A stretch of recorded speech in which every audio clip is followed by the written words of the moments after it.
Mic check, 1, 2.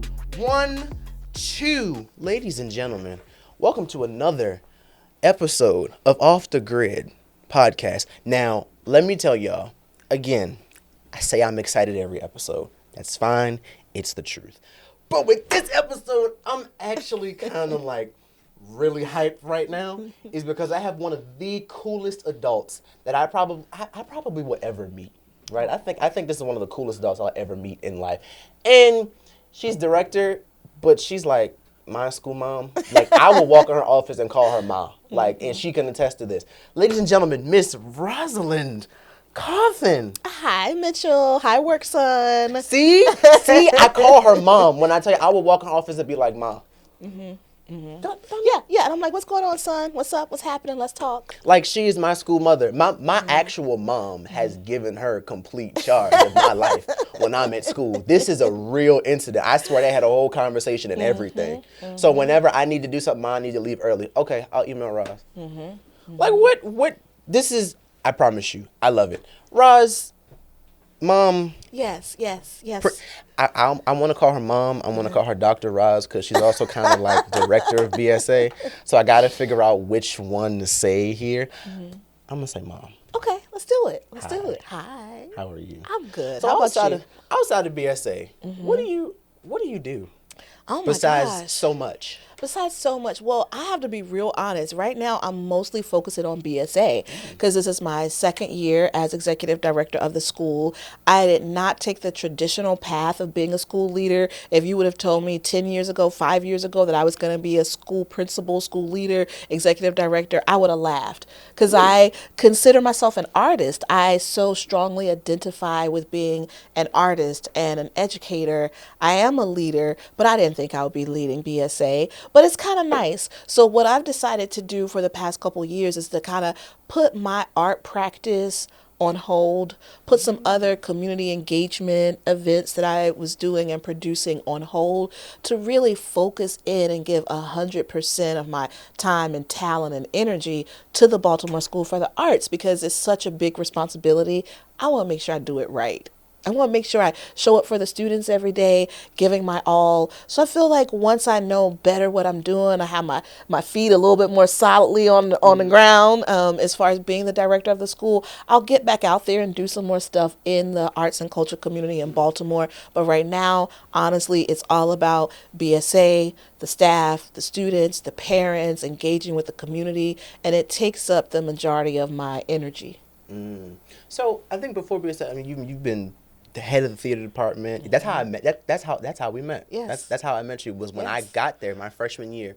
Roz was actually head of the theater department, and then with the complete 360 that COVID did, now we're out the pandemic, and she's principal. Like, how do we address that change? Like, it felt, because for me, right, now I have Roz, like, theater department, she was much closer. But one thing I can say about you is that, like, while you've been director and while you've been principal, amid the, like, 3,000 meetings you have a day, like, it doesn't feel any less close. Good. That's one thing I can say about, you being principal. It doesn't feel any less close. It doesn't feel like, okay, well, now, because you know how people, when they move up positions, they're always like, oh, well, you missed a big shot now and you ain't got time for us. Yes. It doesn't feel like that with you, and it never felt like that with you. Good. Is that it never felt like it had to be one of those things. So, didn't you win an award recently? Yes, I won an award last year for my work in diversity, equity, and inclusion. I am the first African American person to run the school. Pause. Let's reflect. Pause right there. Pause. And for everybody hearing that, this woman doesn't play any games, okay? She don't play no games.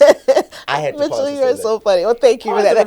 Pause and reflect. The first day of Black History Month, the first African American person to run the school. And it's interesting because there has been sort of this perception about BSA that it's a private school, or it's predominantly white, or it's very traditional and classical in its approach. And some of those things are true. But for me, it's really important that people recognize that diversity is so important, and that's what makes Baltimore School for the Arts such a special place. We have students that come from all over the city, the county, sometimes counties outside of Baltimore. Sometimes people will come from other states and other countries because they want to go to BSA. And so spreading that word that we are reimagining who we are embracing our diversity, we are embracing culture at BSA. So it was really nice to get that award from the Baltimore Business Bureau. I have also, when you talked about like we left from the pandemic and I was the head of the theater department and came back, I was the principal. It's interesting that sometimes people see things in you that you don't see in yourself. And I feel that same way about my students and about you, which is why I always like encourage you guys of like, you don't even know your own strength. You don't even know your own talent. And sometimes it takes somebody else seeing it. So the former director of the school, Dr. Chris Ford, from what I understand, when I first started at the school 7 years ago, he, in his mind, had me tapped to lead the school. He had you as he had me has, and I had no idea. So he was telling other people. He already knew he was going to retire. When I retire, I think Roz should be the next person to run the school. I think she'd be really great at that. And along the way, he was giving me more and more responsibilities outside of the theater department. So I was doing school-wide stuff, and I was like, why am I doing this? Well, it's fun. Okay, I'll do it. All right, sure, I'll take this on. Sure, I'll take that on. So I just want to encourage everyone. A big part of your success is about showing up for things. Ooh, that's good. Right? You show up. That's half the battle. Someone asks you to come and do something, right? And you're like, oh, I'm tired. I got to do my homework. I got to do this. I got to do that. I don't feel like showing up to that extra thing. But you never know, that extra thing might be the one thing that is a stepping stone to your success. Mm-hmm. So show up for yourself. Show up for your talent. So when I would be asked to do this or do that, and it was outside of the scope of my job, I could have been like, I'm not doing that. I have other stuff to do. But because I continue to show up and give things my all, be innovative, take on new projects, new ideas, I was able to grow my leadership, and other people saw things in me and catapulted me forward in a way that I could have never done for myself. So I just say that to say you never know who's watching, who's looking, who's listening at what you're saying and ready to advance your cause. So you know how we say, if you stay ready, you ain't got to get ready. Stay ready, y'all. Stay ready. For one, two things. One, do you not realize that we have a whole Black History moment sitting right here on the other side of this chair? On the first day of Black History Month, this is a great way to start it. And I want you to unpack that showing up a little bit, because there's a lot of things that can hinder showing up, right? And with our topic of mental health, there's a lot of things that we can address that hinder the showing up and being there for yourself. And I want to talk about imposter syndrome. And I want to talk about imposter syndrome because imposter syndrome is crippling. Imposter syndrome is a thing that cripples you from showing up. And I want to know, have you ever had a moment where it's not the fact that you were too tired to show up, is that you felt like you didn't belong there in the first place? Was there ever a moment that you had where it's like, I don't know, and that could be with BSA, that could be with anything else you've done. Was there ever that moment? Oh, yes, all the time. It happens all the time. But I'm a believer, maybe it's because of my acting background. I know you have an acting background as well. So my art form was theater, acting, directing, producing, teaching, doing community events in theater. And as a theater artist, as an actor, I really believe in, you got to fake it till you make it. That thing that sometimes people talk about in religion, what's the song? Sometimes you have to encourage yourself. Encourage yourself, right? I love that song so much. That is one of my favorite Donald Lawrence songs. I love that song, right? Sometimes you have to, speak to yourself. I talk to myself all the time. Self-talk. Like, you got this. That's good. Self-talk, right? This sense of confidence that you have is internal, right? Because the world will tear you down, will tell you you're not good enough, you can't make it. You're looking at the magazines, you're looking at the TV, you're looking at, I don't look like that, I don't sound like that. And I'm then not statistics too, because especially for people like us, right, people that look like us, every statistic and every kind of advertisement of us is that of a negative connotation. And I feel like especially for our community, that fuels imposter syndrome a lot. And it fuels it because you don't look like them. And that's the problem. Well, okay, so I want to give you a specific example of this, right? Okay, so last year, I was the title interim, so I was the interim principal last year, and then the school board of commissioners removed that over the summer, and now I'm the full principal of BSA. And a lot of times I have to show up at different meetings with other principals, and I'm in a network of other high schools, right? So we're going to these meetings, and the principal from City is there, the principal from Poly is there, Western, some of the other really top schools in the city, and a lot of them have been doing this for a long time. Like when I think about Principal Williams at Poly, she's been doing this for a long time, well known, well loved Principal Williams, right? And so I'm looking at them, some of them are doctors, PhDs and all of that. I don't have any of that.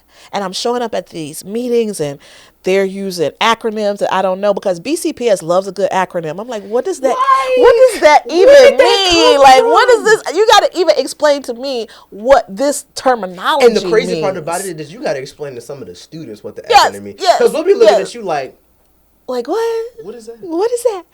And so the best acronym I got for y'all is PCAB. That's the is what? It's PCAB. What's that? That's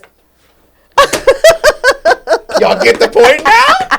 Y'all get the point now? It's the I don't even remember it. See, I can't even back up the plan. No, I know it's so much. There's like PBIS and IoT and all these different things, right? And so when I first started showing up at the principal's meeting, I felt the imposter syndrome. I'm like, I'm just some artist that started working at BSA 7 years ago, and you have people that have gone to school for this and has all the degrees and all of the background knowledge. I'm not enough. But you know what? One of the highest values that I hold in my life is authenticity. Show up as yourself, right? I can't show up and be somebody else. I'm never going to be Principal Williams at Poly. I'm never going to be Principal Harcum at City. That's not who I am. But who I am is Roz from BSA. I know my art form. I know my school. I know my students. My resources in this community run deep. So it's just about, I'm going to show up, be my authentic self. I have no shame or no judgment around what I don't know. Be curious about the world, be curious about your life, be curious about what you don't know. Speak up and say the unpopular things. Speak truth to power. You know, so all of those things sort of help me get over the imposter syndrome, but I feel it. Like I'll have butterflies in my stomach when I walk in the room. Really, when you have meetings? Oh yeah. When I have to get on stage in the ballroom for a student assembly and make an announcement and try to get people to calm down so that I'm nervous. Yeah, and I'm nervous. We would never know that, though. I'm an actor. You're an actor, but that's just, it opens it up because, you know, one thing that I remember you telling us when we were freshmen, when we were like small children, oh God, the 360 that we made, I'm telling you, is that you always told us to kill the editor. And fun fact, that's one thing that I always have before any show, in whatever state or condition my mind or my body is in, is kill the editor. Can we talk about that a little bit? We can. Okay, so kill the editor. This is a whole concept, you guys, which is the idea that there's this editor in our head. This is like going with that imposter syndrome, right? There's this voice in the back of your head that's telling you that's not cool enough. That outfit you got on, yeah, that's not fly. That thing, that idea you want to do, somebody else already doing that. You don't need to do that. No, don't go hang out with these group of people. Just stay at home in your room and be by yourself. Like that voice of the editor is in the back of your head giving you these thoughts. And often it's negative, and often it keeps you away from truly realizing and actualizing yourself and your full potential and your full power. And we all have it. We all have that running voice in the back of our head giving us these messages, right? So we have to practice, how do I shut those messages off and fill myself with positive affirmations? Sometimes for me, it's like when I wake up in the morning, trying to wake up early enough so I could just write a quick journal entry about what are my intentions for the day. right? And when that editor comes in my head telling me, because what happens is when you're listening to the editor, you can't stay present.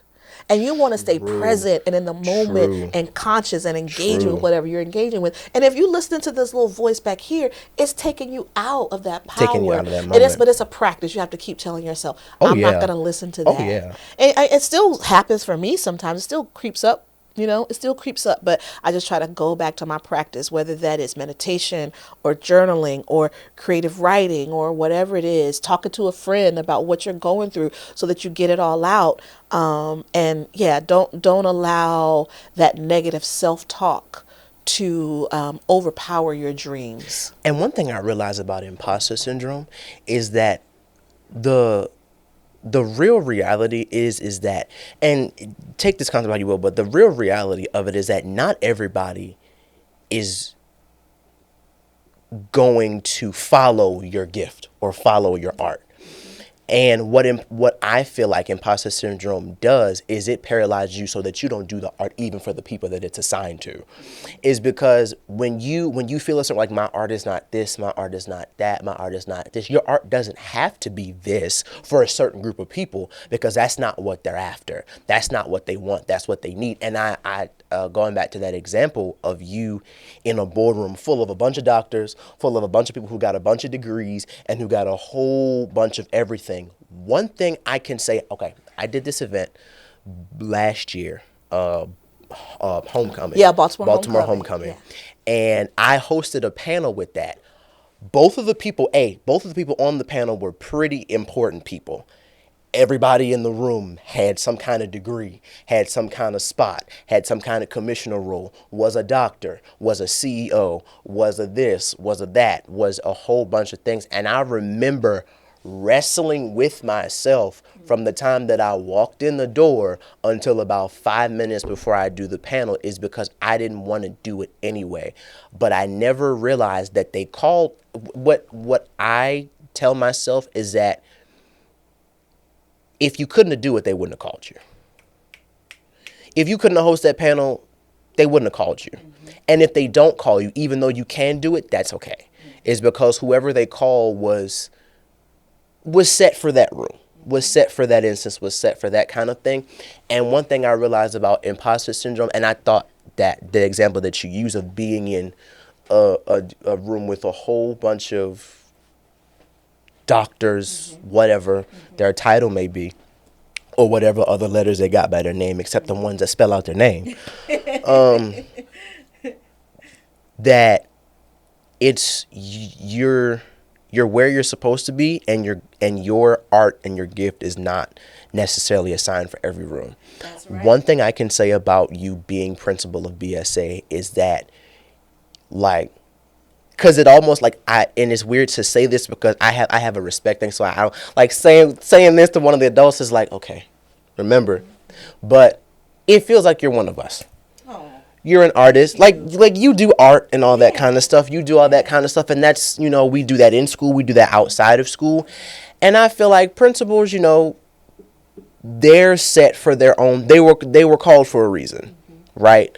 So that's one thing that I thought was really, really cool about your example of having and dealing with imposter syndrome, because it's a real thing. Yeah, I mean, what is for you will be for you. What is for you will be. We just have to sometimes get out of our own way, and it's not easy to do that. Also recognizing that everyone has a unique voice. Because I was watching this video the other day that really stood out to me, talking about letters and acronyms and stuff behind people's name. And it was talking about the concept of VIP. Like you go to an event or something, like, oh, this is the VIP room. Mm-hmm. These are where VIPs are supposed to go. This whole idea of a very important person. And the speaker was breaking down that idea and was like, we really shouldn't go with that concept of VIPs, because everyone is a VIP. Like, we build this certain hierarchy of people. If you have this certain degree, if you make this certain amount of money, if you live in this neighborhood, if you know this person, you've made it here or there in your career, then you're considered a VIP. But aren't we all special in our very own way? And the more that we sort of institute and pay respect to these sort of social hierarchies, that I even think about that with my students. That's why it really makes me smile and feel good when you say it feels like I'm one of you guys, because that's how I want it to, because I don't like this hierarchy of the principals up here, then the teachers, then the students, and the parents. No, it's like this. It's cyclical. We're all a community. I'm no more important than any one student in that building. The same respect that I would want someone to come to that building and give to me is the same respect that I expect them to give to my students. Don't treat me special.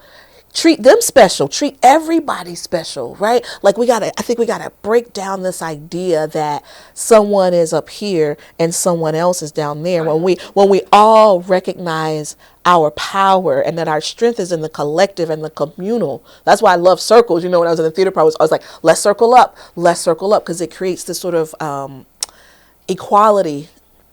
And I'm just really into that. I want to just show up as myself. My students, as you know, call me by my first name. People think it's so weird when district officials come in. They call me Principal Ros. BSA has always had this really, really, really weird thing that messed with my respect factor, because I'm used to saying Mr. This or Mr. That. I come from a very respectful background, and I've been taught manners, all that kind of stuff. And when BSA hit us like first day of freshman year, that you can call our acting teachers Becky, we can call Paul, Tony, Denise, Maria. That was weird, and it's like it blew my little mind, because I still struggle today. Like, I'll be like, Miss Denise, and it took me a while to wrestle, with that.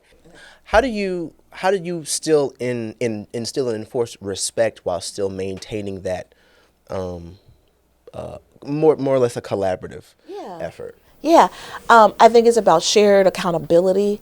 Like, it's not about this is my classroom and this is my school. Those are my students. This is our school. This is our classroom. This is our community and environment to manage together. And so that shared responsibility and collectiveness is really important. So it's not just about like the first name thing and the hierarchy.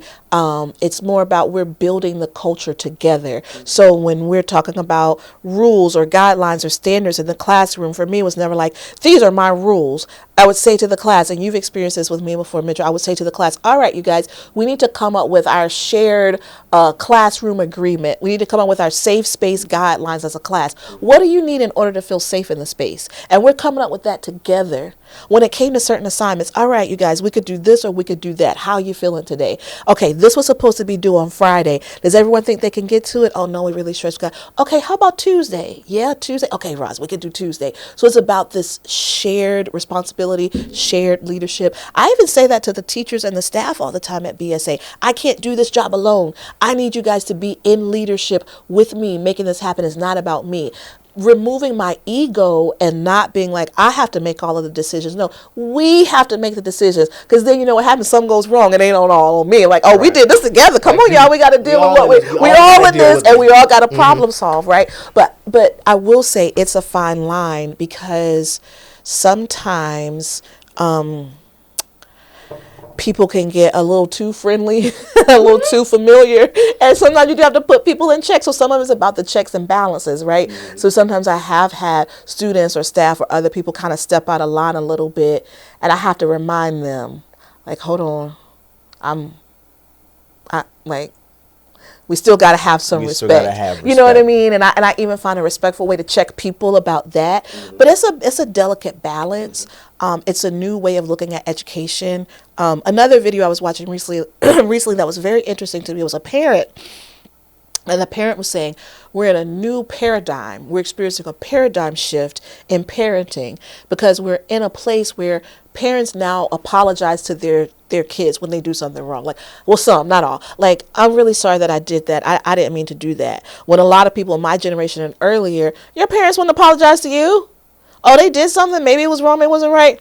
Oh, well, the parent. That's how it goes. You just, it's the parent. That's what you listen to. But now I think in parenting and in education, there is more leveling of the playing field. There's more listening to what students need and responding to that in a way. And I think we need to do that more. Students know more than we give them credit for. And so taking the time to realize that their opinions and their ideas and that student voice is so important. And there's nothing wrong with, sometimes we as adults make mistakes to go and say, I'm really sorry for how I showed up yesterday, you guys. I wasn't feeling well. I was having a bad day. Let's restart. So it works because as leaders, we have to be willing to be vulnerable and not pretend like we know everything, and then take that risk to educate and model something different.